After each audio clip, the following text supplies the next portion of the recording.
নতুন পর্বে সকলকে স্বাগত জানাচ্ছি। এখন আমি আপনাদেরকে দেখাবো পুদিনা পাতা দিয়ে বড়া, পুদিনা পাতার বড়া। এই যে পুদিনা পাতা, এটা অনেকে হয়তো চেনেন, আবার অনেকে হয়তো চেনেন না। এটা খাওয়া খুব উপকারী, স্বাস্থ্যের জন্য খুব ভালো এটা খাওয়া। এটা ভর্তা বানিয়েও খাওয়া যায়, আবার বড়া করেও খাওয়া যায়, আবার তরকারিতেও দেওয়া যায় ধনিয়া পাতার মতো।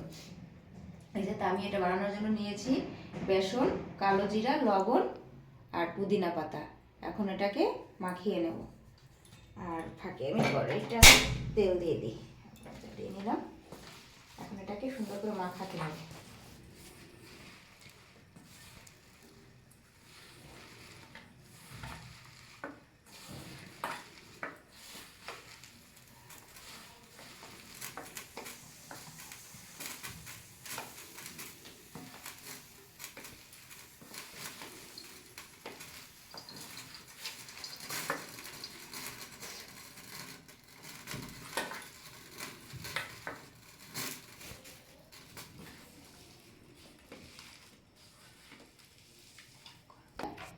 এটা এখন আমি তেলে দিয়ে দেবো। এটা এরকম বড়ার আকারে তৈরি করে তেলে দিয়ে দিচ্ছি। তেলটা গরম করে নিয়েছি।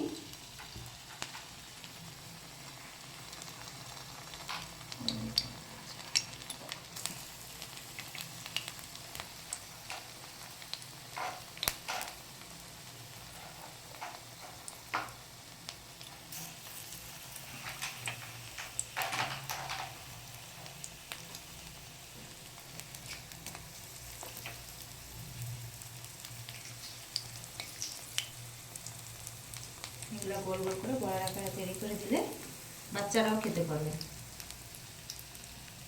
পুদিনা পাতা শরীরের জন্য খুব উপকারী।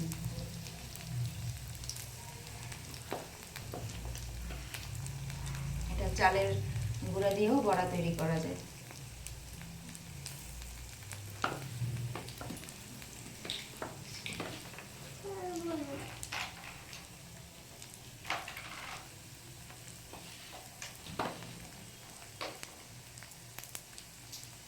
এটা আমি ঢেকে দেবো, এটা আস্তে আস্তে হতে থাকবে।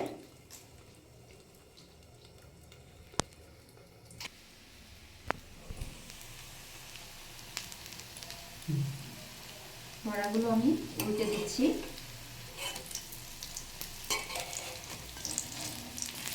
সুন্দর করে ভেজে নিতে হবে। তারপরে গরম গরম ভাত, পুদিনা পাতার বড়া খাওয়া হবে।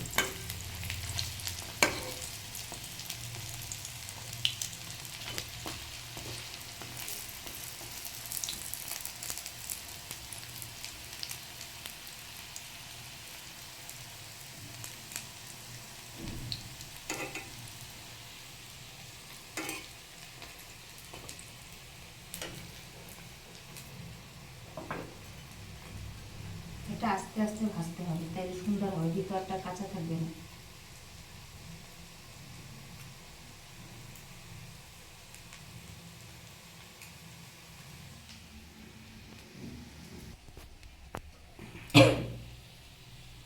দেখুন পুদিনা পাতার বড়া তৈরি হয়ে গেছে। এখন এটা ভাত দিয়ে খাওয়া হবে।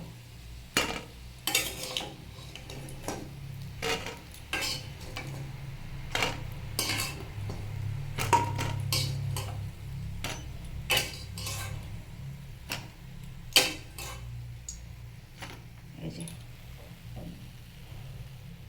পুদিনা পাতার বড়া তৈরি হয়ে গেছে। এটা খাওয়া শরীরের জন্য খুব ভালো।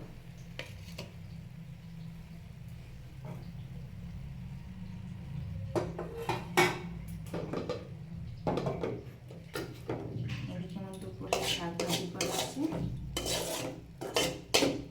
এটা এখন রাতে পালং শাক, এটা হতে থাকে। গরম হোক, ভাত দিয়ে খাওয়া হবে।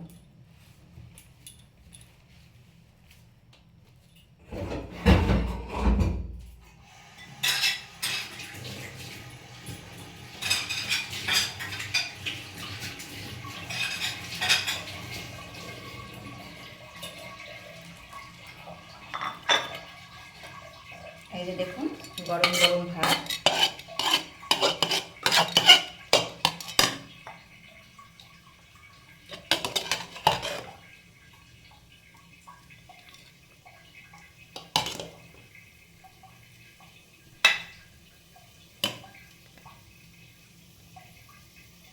আর এই যে পুদিনা পাতার বড়া, এটি এখন রাতে খাওয়া হবে। আর সাথে আছে পালং শাক ভাজা। এটা কিন্তু খেতে খুব ভালো লাগে।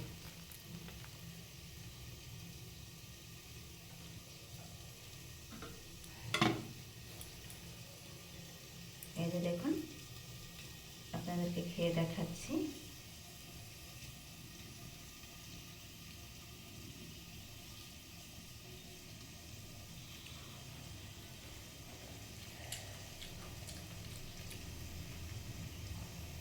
খুব ভালো লাগে।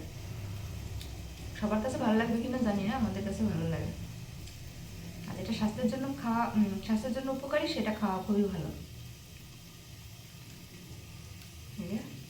গরম গরম ভাত আর পুদিনা পাতা দিয়ে মেখে খেতে খুব ভালো লাগে। এই যে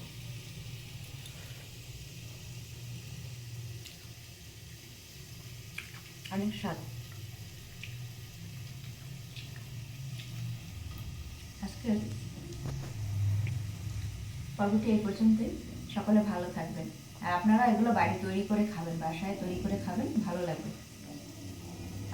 আজকে এই পর্যন্তই। সকলে ভালো থাকবেন। নমস্কার।